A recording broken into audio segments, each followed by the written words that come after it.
তাদেরকে প্রতিহত করতে হবে, পৃথিবী থেকে উৎখাত করতে হবে। এই জন্য আমরা আহ্বান জানাবো, আপনারা আজকে সারা বিশ্বের মানুষকে আমরা আহ্বান জানাবো, আসলে আপনারা অত্যাচারী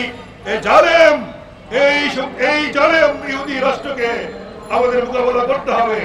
বাংলাদেশ থেকে আমরা যাব, বাংলাদেশ থেকে গিয়ে আমরা ওদের বিরুদ্ধে যুদ্ধ করব এবং ওদেরকে উৎখাত করে ছাড়বো ইনশাআল্লাহ।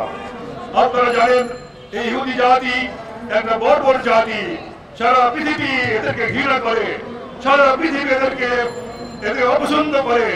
আপনারা জানেন পবিত্র কোরআন শরীফে আল্লাহ বলছেন, আকিমুস সালাত ওয়া আতুজ যাকাত, নামাজ কায়েম করো, যাকাত প্রদান করো।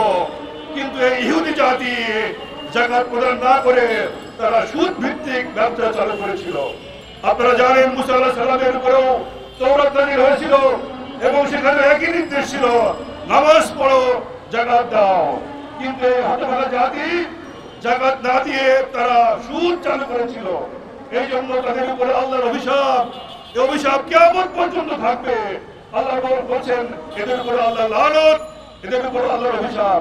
এজন্য আজকে সারা পৃথিবীতে এরা অনেক অর্থকরীর মালিক হওয়ার পরেও উত্তর কোরিয়ার মতো এদের অবস্থান।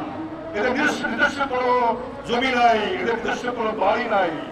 উত্তর কোরিয়ার যেমন কোনো নিজস্ব জমি থাকে না, বাড়ি থাকে না, তেমনি ভাবে আজকে ইহুদি গোষ্ঠীর জনগোষ্ঠীর পৃথিবীতে কোনো জায়গা নাই, কোনো জমি নাই, কোনো থাকার জায়গা নাই।